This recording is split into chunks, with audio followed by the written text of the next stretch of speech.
Hello students. तो बच्चों, आप लोगों का इंतज़ार ख़त्म। आज मैं आप लोगों के लिए फॉर्मूला शीट लेके आया हूँ और इसको करना है आपको ये कि कोई रजिस्टर जो आपने पहले से बना रखा है, जिसमें पहले 2 चैप्टर के मैं फॉर्मूले लिखवा चुका हूँ, वो आपने लिखे होंगे, या फिर A4 साइज की पेपर, उन पे वो फॉर्मूले लिखने हैं। छोटा-छोटा करके लिखना है ताकि 2-3 पेपर में ही सारे फॉर्मूले एक-एक चैप्टर के आ जाएँ। ठीक है? बहुत ज़्यादा पेपर ना हो, उनको रिवाइज़ करना आसान रहे। तो वो लिखेंगे, साथ-साथ लिखेंगे आज। तो मॉडर्न फिज़िक्स के 4 चैप्टर हैं। तो उनमें से जो पहला चैप्टर है मॉडर्न फिज़िक्स का, 12th में चैप्टर नंबर 11, ज़रा उसके फ़ॉर्मूला आज लिखेंगे। मैंने आपके सामने ये जेईई मेन का सिलेबस 2024 का जो आया है, ये देखो यहाँ पे लगा दिया है। इसमें क्या-क्या है ज़रा ध्यान दीजिए। Dual nature of matter and radiation, ये तो चैप्टर का नाम हो गया आपका। Dual nature of radiation, photoelectric effects, hertz and Lennard observation, Einstein photoelectric equation, particle nature of light, matter waves, wave nature of particle, de Broglie relation. इस chapter में बहुत ज़्यादा कुछ नहीं है और एक सवाल आना ही आना है नीट में भी और मेंस में भी। ठीक है? तो अब ये नीचे देखिए, ये नीट का सिलेबस है आपका, ये नीट का सिलेबस है। ठीक है? देखते हैं, ये रहा। इसमें भी सेम यही है, dual nature of matter and radiation. दोनों का सिलेबस 2024 का एकदम सेम है, चाहे वो जेईई मेन का हो और चाहे वो नीट का हो। ठीक, और बाकी नीचे लिखा हुआ बेस्ट फॉर्मूला शीट और फिर मेरा नाम, वो आप जानते ही हो। चलो आगे बढ़ते हैं, फॉर्मूले शुरू करते हैं। ये है जी हमारा फॉर्मूला शुरुआत, मॉडर्न फिजिक्स फॉर्मूले चैप्टर 11। सबसे पहले इलेक्ट्रॉन इमिशन क्या होता है? इलेक्ट्रॉन इमिशन का मतलब होता है इलेक्ट्रॉन का निकलना। इलेक्ट्रॉन क्या करता है? इलेक्ट्रॉन घूमता रहता है किसके चारों तरफ? जैसे ये मान लीजिए यहाँ पे एक न्यूक्लियस है और उसके चारों तरफ ये घूमता रहता है इलेक्ट्रॉन। ठीक है? तो इलेक्ट्रॉन अगर किसी वजह से अपनी अपनी अ, उसको छोड़कर, ऑर्बिट को छोड़कर बाहर निकल जाए, पूरी तरीके से बाहर निकल जाए, उसको कहते हैं इलेक्ट्रॉन इमिशन। ठीक है? तो इलेक्ट्रॉन का बाहर निकलना इलेक्ट्रॉन इमिशन होता है। चलो आगे बढ़ते हैं। अब बात करते हैं जरा, आगे दिया है वर्क फंक्शन। वर्क फंक्शन याद होगा आपके, वर्क फंक्शन क्या होता था? Minimum energy required to be an electron to pull it out from the surface of metal. किसी मेटल की सरफेस से इलेक्ट्रॉन बाहर निकलेगा तो उसे मिनिमम एनर्जी की जरूरत होती है, उसी को वर्क फंक्शन कहा जाता है। ठीक है? यही मैंने लिखा है यहाँ पे। तो मान लीजिए आपके पास, मान लो एल्यूमिनियम की सरफेस है, तो एल्यूमिनियम की सरफेस पे इलेक्ट्रॉन सरफेस के ऊपर होते हैं, आपको पता है भाई। एल्यूमिनियम एक मेटल है, मेटल में बहुत सारे फ्री इलेक्ट्रॉन होते हैं, पर वे इतने भी फ्री नहीं होते कि ऐसे ही अपने आप चल पड़ेंगे। वो सरफेस के रहते हमेशा सरफेस के ऊपर ही है, या ये कह लो सरफेस के अंदर ही रहते हैं। वो बाहर नहीं निकलते अपनी मर्जी से, उनको बाहर निकालने के लिए आपको एनर्जी देनी पड़ती है। बस उसी एनर्जी को वर्क फंक्शन कहा जाता है। It is denoted by phi, phi से हम इसको डिनोट करते हैं, और डब्ल्यू या डब्ल्यू से डिनोट करते हैं। जैसे work function of C S, C S का मतलब है सीजियम।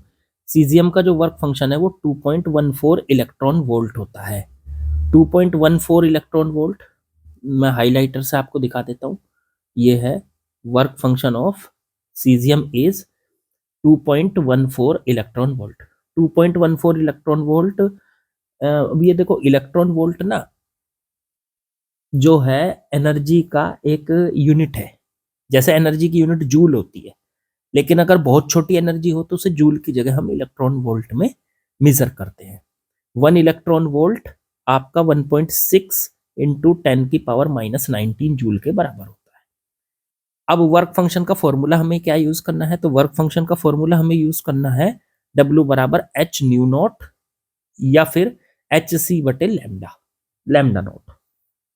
ये वर्क फंक्शन का फॉर्मूला होता है जो आपको याद रखना है। ठीक है? ये याद रखना है आपको वर्क फंक्शन का फॉर्मूला। अब वर्क फंक्शन का जो फॉर्मूला है आपका, ये इसमें एच क्या है?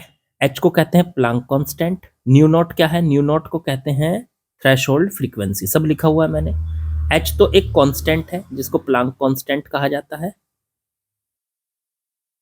अब एच तो प्लांक कांस्टेंट एक कांस्टेंट होता है जिसकी वैल्यू कितनी होती है 6.6 इंटू 10⁻34 जूल इंटू सेकेंड। अच्छा, ये थ्रेशोल्ड फ्रीक्वेंसी जो होती है और थ्रेशोल्ड वेवलेंथ लैम्डा नॉट, ये जो थ्रेशोल्ड फ्रीक्वेंसी और थ्रेशोल्ड वेवलेंथ है ये बेसिकली हर मेटल की अपनी अलग होती है। जैसे सीजियम मेटल की अपनी अलग होगी, होती क्या है इनको भी मैं समझाने की कोशिश करता हूं। तो थ्रेशोल्ड फ्रीक्वेंसी एक ऐसी फ्रीक्वेंसी है, मान लो आप ना कोई मेटल की सरफेस है, मेटल की सरफेस के ऊपर आप लाइट डालो, लाइट से क्या होगा सर, लाइट से उसके जो इलेक्ट्रॉन है फ्री, उन्हें एनर्जी मिलेगी, क्योंकि लाइट के अंदर आपको पता है लाइट जो है वो फोटोन से बनती है। तो फोटोन, वो जो इलेक्ट्रॉन है उन फोटोन को एब्जॉर्ब कर लेंगे, एनर्जी ले लेंगे, उनमें इतनी एनर्जी हो जाएगी कि वो अपनी सरफेस को छोड़ के बाहर एनवायरनमेंट में आ जाते हैं, बाहर आ जाएंगे।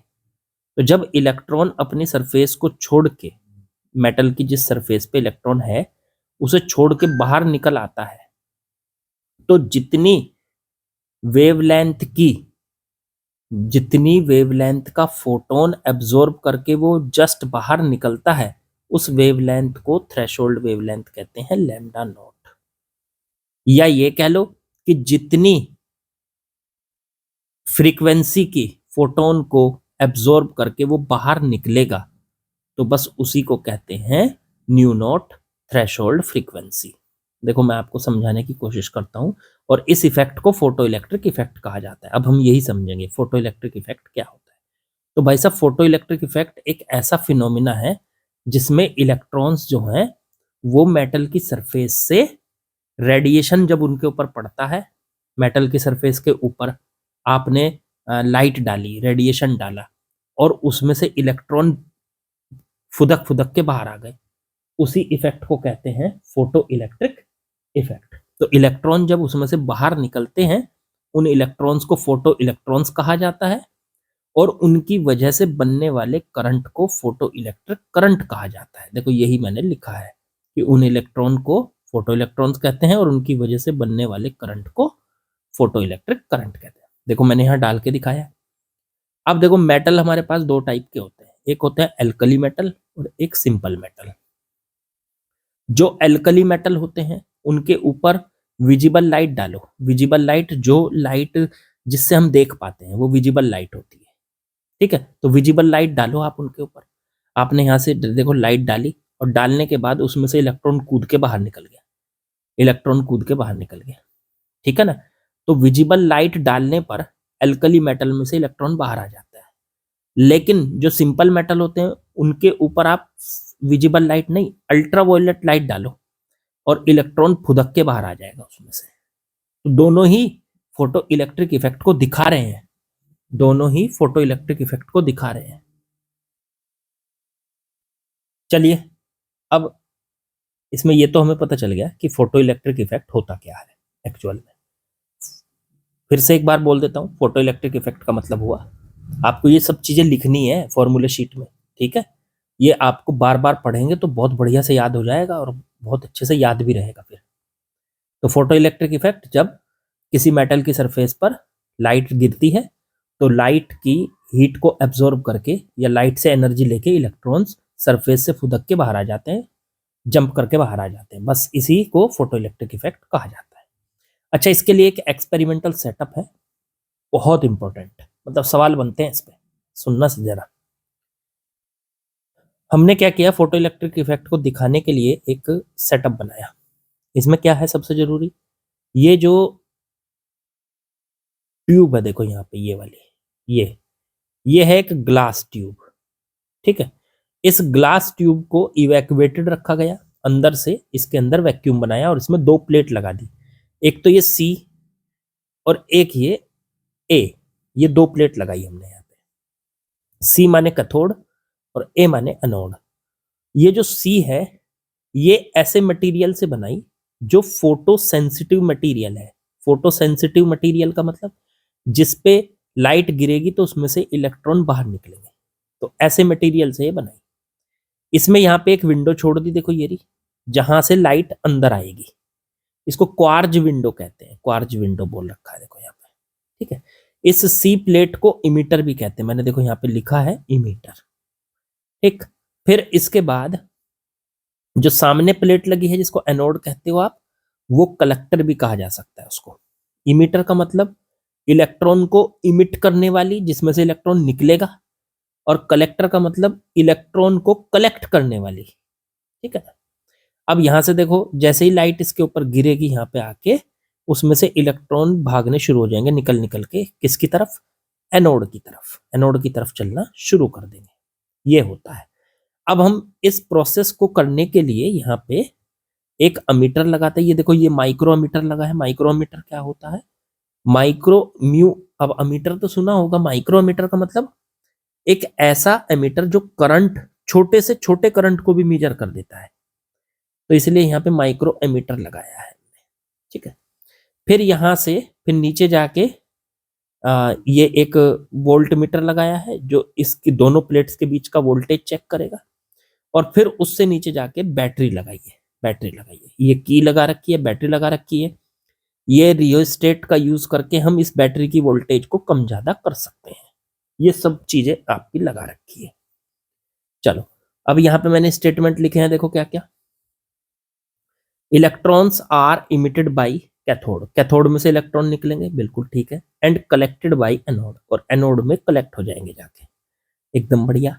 फिर उसके बाद a photo current flow in the circuit, circuit के अंदर एक करंट चलना शुरू हो जाएगा। हाँ बिल्कुल, जैसे ही लाइट गिरेगी इलेक्ट्रॉन निकलेंगे, एनोड तक पहुंचेंगे, इस सर्किट के अंदर एक करंट चलना शुरू हो जाएगा।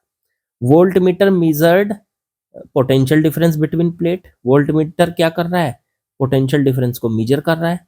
And micro ammeter measured photo current in the circuit, और माइक्रो एमीटर क्या कर रहा है, सर्किट के अंदर फोटो करंट को मेजर कर रहा है, ठीक है। क्योंकि ये जो क्या करता है, छोटे से छोटे करंट को भी मेजर कर। अब इलेक्ट्रॉन कम निकलेंगे, बहुत ज्यादा तो निकलेंगे नहीं, कम निकलेंगे तो छोटा सा करंट बनेगा, तो उसको भी मेजर ये कर लेगा। अब इस एक्सपेरिमेंट के अंदर हम क्या क्या कर सकते हैं, जरा वो पढ़ते हैं आगे। ये एक्सपेरिमेंट हो गया हमारा यहाँ पे कंप्लीट, सॉरी, इसमें क्या क्या, हाँ, इस एक्सपेरिमेंट से क्या क्या ऑब्जर्वेशन आती है। देखो होता क्या है इस एक्सपेरिमेंट के अंदर, पहले मैं आपको पीछे दिखा देता हूँ। इस एक्सपेरिमेंट के अंदर हम इसकी बैटरी की वोल्टेज को कम ज्यादा करते हैं। क्यों कर रहे हैं भाई कम ज्यादा, उससे करंट बढ़ेगा घटेगा, सब काम होते हैं। कभी हम ये जो सोर्स यहाँ से, जहां से आके लाइट गिर रही है, उस सोर्स की इंटेंसिटी को कम ज्यादा करते हैं। तो वो सारी चीजें हम देखने जा रहे हैं अब। ये देखो, ये सम ऑब्जर्वेशन फ्रॉम एक्सपेरिमेंट, इस एक्सपेरिमेंट से निकलने वाली कुछ ऑब्जर्वेशंस। पहली है फ्रीक्वेंसी को फिक्स रखो। फ्रीक्वेंसी समझो क्या है, फ्रीक्वेंसी क्या है, तो फ्रीक्वेंसी है जो आप उसके ऊपर फोटोन डाल रहे हो, उन फोटोन की फ्रीक्वेंसी सेम है, फिक्स है। फोटोन जो है, अब एक बात बताओ, अगर फोटोन की फ्रीक्वेंसी फिक्स होगी तो फोटोन की एनर्जी भी फिक्स होगी। कैसे, देखो मैं दिखाता हूँ। फोटोन की एनर्जी का फॉर्मूला होता है E बराबर hc/λ या h न्यू। ये न्यू क्या होता है, ये होता है फ्रीक्वेंसी फोटोन की, ठीक है। तो एनर्जी किस पे निर्भर कर रही है, किस पे डिपेंड कर रही है, फोटोन की फ्रीक्वेंसी पे डिपेंड कर रही है। फ्रीक्वेंसी बढ़ेगी तो फोटोन की एनर्जी बढ़ेगी, फ्रीक्वेंसी घटेगी तो फोटोन की एनर्जी घटेगी, ठीक। तो फ्रीक्वेंसी फिक्स कर दी, ये फिक्स हो गई, तो एनर्जी भी फिक्स हो गई। इसका मतलब इसके ऊपर जो फोटोन गिर रहे हैं उनकी एनर्जी फिक्स हो गई। चलो जी ठीक है, यहां तक की बात। अब जो आप डाल रहे हो फोटोन की फ्रीक्वेंसी, इसका मतलब फिक्स है। पोटेंशियल उसका इंक्रीज कर रहे हैं। अब हम जो बैटरी लगाए हैं उसकी लगातार पोटेंशियल धीरे धीरे बढ़ाएंगे। तो आपको पहला पॉइंट याद रखना है कि अगर पोटेंशियल बढ़ाओगे, ठीक है, तो फोटो करंट जो उसके अंदर चलने वाला करंट होता है वो लाइट की इंटेंसिटी के प्रोपोर्शनल होता है। मतलब जितनी लाइट की इंटेंसिटी बढ़ाते चले जाएंगे, इंटेंसिटी, लाइट की इंटेंसिटी बढ़ने से पता क्या होता है, लाइट की इंटेंसिटी बढ़ने से लाइट में फोटॉन्स का नंबर बढ़ जाता है, फोटोनों की संख्या बढ़ जाती है। तो फोटोन ज्यादा पड़ेंगे प्लेट पर तो इलेक्ट्रॉन ज्यादा निकलेंगे, इलेक्ट्रॉन ज्यादा निकलेंगे तो फोटो करंट भी बढ़ने लगेगा। इसलिए फोटो करंट जो होता है इंटेंसिटी ऑफ लाइट के प्रोपोर्शनल होता है, I proportional to capital I. Small I को तो ले रखा है मैंने करंट, और कैपिटल आई को ले रखा है यहाँ पे इंटेंसिटी ऑफ लाइट। इसलिए इसका ग्राफ जो बनता है वो एक स्ट्रेट लाइन बनता है जो आपको दिखाई भी दे रहा है।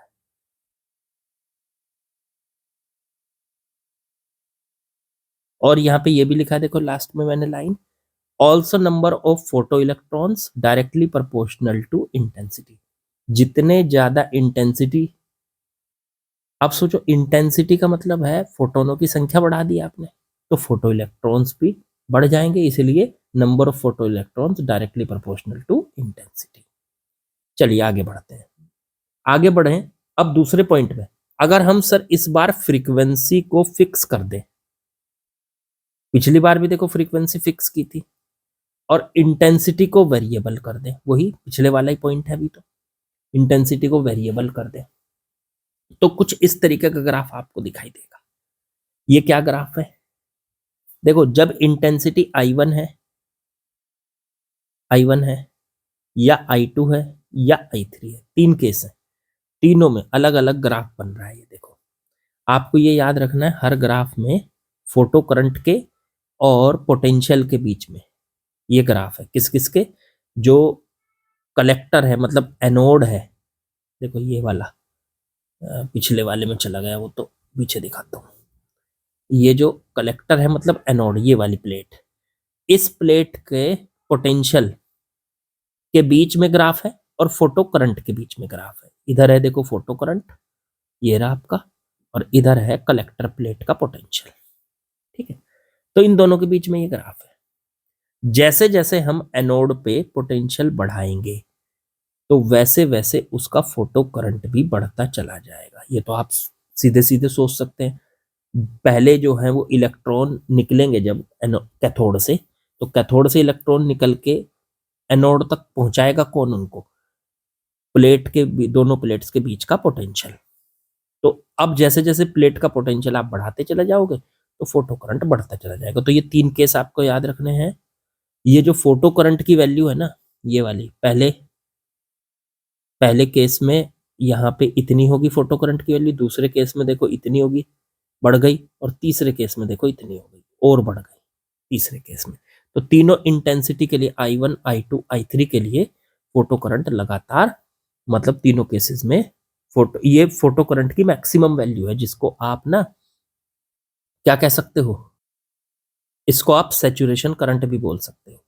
तो जितना मैक्सिमम करंट हुआ, इंटेंसिटी I1 पे मैक्सिमम करंट, पहली वाली लाइन देखो नीचे वाली, इंटेंसिटी I2 पे दूसरी वाली लाइन दिखा रही है, और इंटेंसिटी I3 पे तीसरी वाली लाइन दिखा रही है। ठीक है, लेकिन तीनों केस में रिटार्डिंग पोटेंशियल सेम है, मतलब स्टॉपिंग पोटेंशियल V0 ही रहेगा। तो ये याद रखना कि ये बस आप ऐसे याद कर लो, अगर आप इंटेंसिटी बदलोगे तो फोटो करंट की मैक्सिमम वैल्यू बदल जाएगी, सैचुरेशन करंट की वैल्यू बदल जाएगी, लेकिन जो इसका रिटार्डिंग पोटेंशियल है वो नहीं बदलता, वो सेम रहता है, या स्टॉपिंग पोटेंशियल सेम रहता है। यही दो पॉइंट मैंने देखो यहाँ लिखे हैं। मैंने क्या लिखा है, maximum value of photo current is called saturation current, photo current की मैक्सिमम वैल्यू को सैचुरेशन करंट कहते हैं।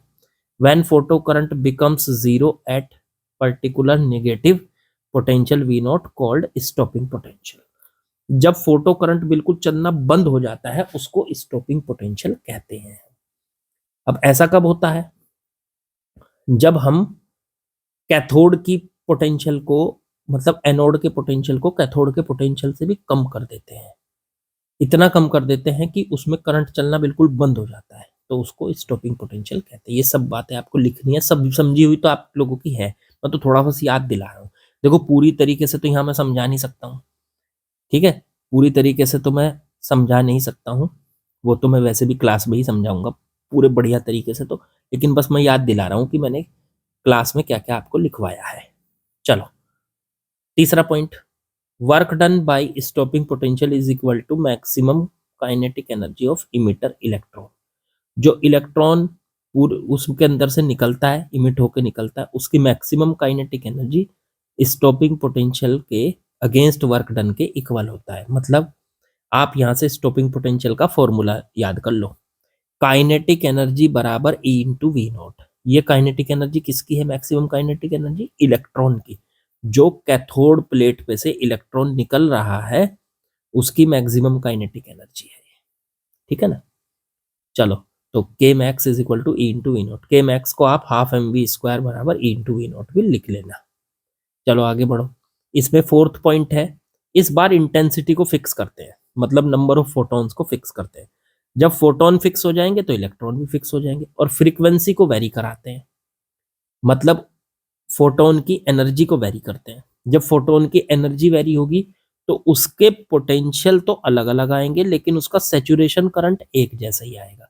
अब देखो यहाँ पे ये सैचुरेशन करंट तो सबका एक ही है, सैचुरेशन करंट तो यहाँ सबका एक है, देखो इससे ऊपर नहीं जा रहा।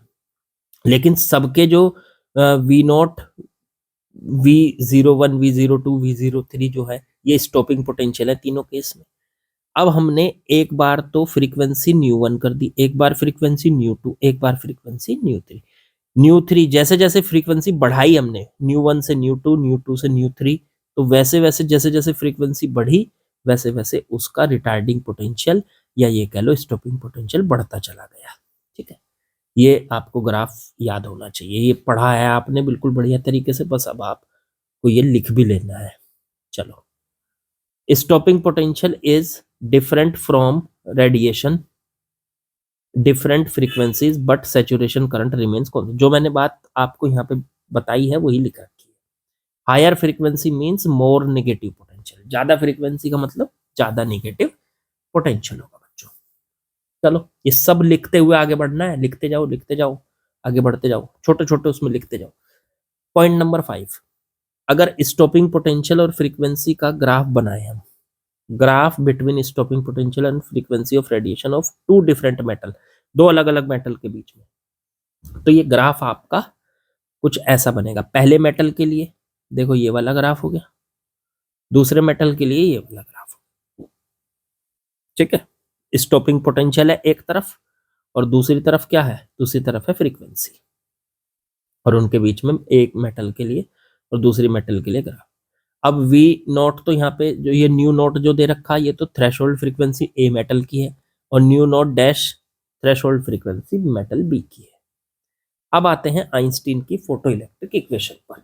आइंस्टीन की फोटो इलेक्ट्रिक इक्वेशन आपको क्या बताती है कि जब हमारे एक मेटल की सरफेस पे फोटोन गिरेगा तो फोटोन की एनर्जी है मान लो एच न्यू, तो उसमें से इलेक्ट्रॉन बाहर निकलेगा, उसकी एनर्जी है के मैक्स, जितनी एनर्जी लेके वो निकलेगा, मैक्सिमम काइनेटिक एनर्जी। तो उन्होंने कहा कि ये जो मैक्सिमम काइनेटिक एनर्जी है ये फोटोन की एनर्जी माइनस में वर्क फंक्शन के बराबर होती है। और ये तो आप खुद भी सोच सकते हो कि भाई इलेक्ट्रॉन के पास जो एनर्जी आ रही है वो कहां से आ रही है? फोटोन से आ रही है, फोटोन से आ रही है। तो फोटोन की एनर्जी में से, फोटोन की एनर्जी कितनी है? H new.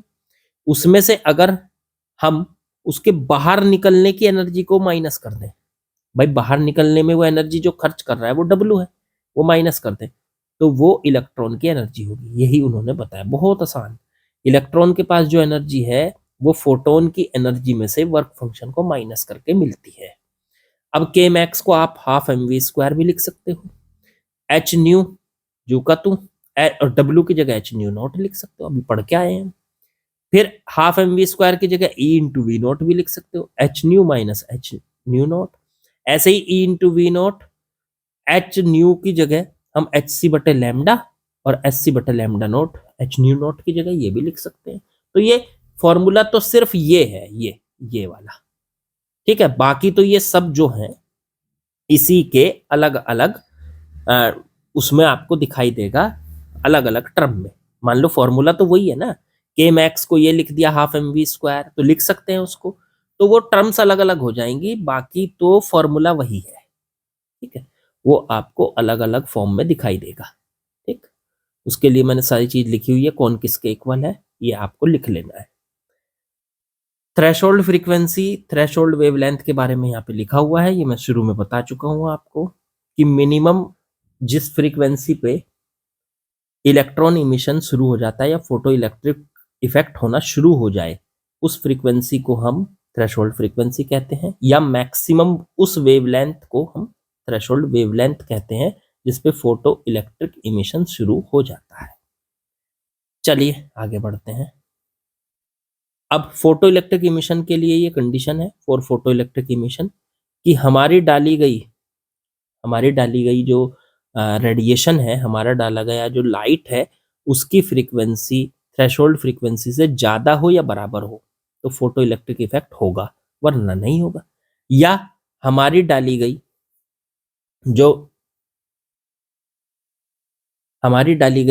जो लाइट है उसकी वेवलेंथ थ्रेशोल्ड वेवलेंथ से कम हो या बराबर हो तो फोटो इलेक्ट्रिक इफेक्ट होगा, अदरवाइज नहीं होगा। यही मैंने यहाँ पे लिखा हुआ है, ठीक है, लिख लेना इसको।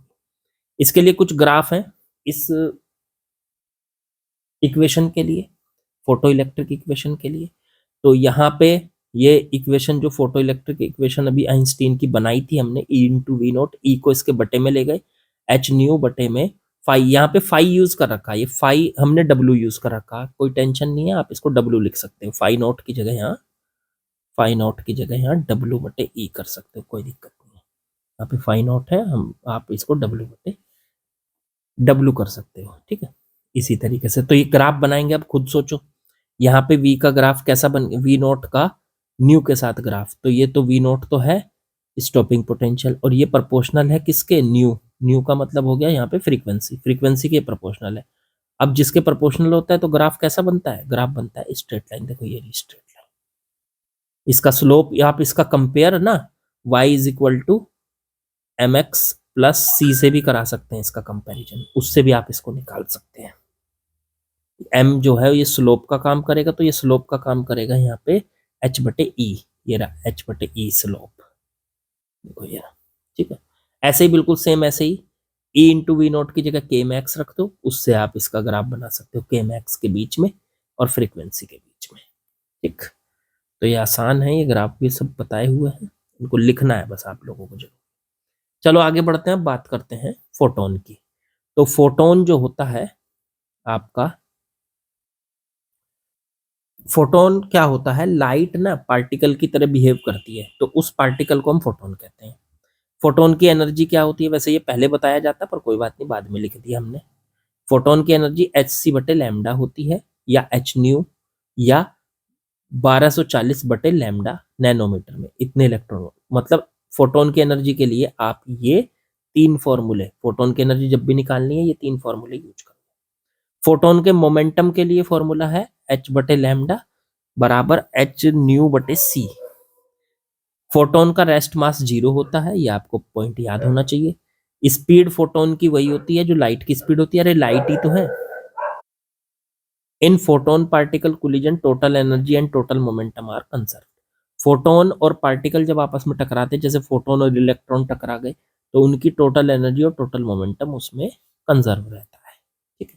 तो मतलब ये ऐसे ही कोलिजन की तरह काम करता है, जैसे दो चीजें टकराती हैं उनका मोमेंटम कंजर्व रहता है, तो ऐसे ही फोटोन और पार्टिकल जब आपस में टकराते हैं तो उनकी एनर्जी और मोमेंटम दोनों चीजें कंजर्व रहती है। अब ये काम का फॉर्मूला आपका, फोटोन की एनर्जी ई है, एक फोटोन की होती है एच सी बटे लैम्डा, तो एन फोटोन की हो जाएगी एन इंटू एच सी बटे लैम्डा। ऐसे पावर की बात करो, अब एक पावर क्या होती है, पावर होती है एनर्जी बटे टाइम, एनर्जी बटे टाइम। तो एनर्जी का फॉर्मूला तो एन इंटू एस सी बटे लैम्डा बटे टाइम, तो एन बटे टी और इंटू एस सी बटे लैम्डा, तो पावर का फॉर्मूला हो गया एन बटे टी इंटू एस सी बटे लैम्डा। ऐसे ही इंटेंसिटी निकाले, तो इंटेंसिटी होती है एनर्जी बटे टाइम और बटे में एरिया। तो एनर्जी ई की जगह क्या रख दिया हमने, एन इंटू एस सी बटे लैम्डा, तो एन बटे time into area S C बटे लैम्डा, ये हो गया आपका फॉर्मूला। एन का मतलब number of photon incident on surface, surface पर गिरने वाले फोटोनों की संख्या, और एन बटे टी का मतलब हो गया नंबर ऑफ फोटोन्स पर सेकंड, और एन बटे टी बटे ए का मतलब हो गया नंबर ऑफ फोटोन्स पर सेकंड पर एरिया, ठीक है। चलिए आगे बढ़ते हैं। अब प्रेशर का फॉर्मूला भी याद रखना, जब फोटोन किसी सरफेस पे गिरते हैं तो कितना प्रेशर लगाते हैं, तो उसके लिए याद कर लो। अगर लाइट रिफ्लेक्ट हो गई तो प्रेशर का फॉर्मूला होता है 2I/c, और अगर लाइट उसमें एब्जॉर्ब हो जाए सरफेस के अंदर तो I/c। ऐसे ही फोर्स, जब फोटोन गिरते हैं सरफेस पे फोर्स भी लगाते हैं, कितना, तो फोर्स 2P/c, अगर लाइट रिफ्लेक्ट हो जाए तो 2P/c, और अगर लाइट एब्जॉर्ब हो जाए तो P/c। नेक्स्ट है वेव नेचर ऑफ मैटर।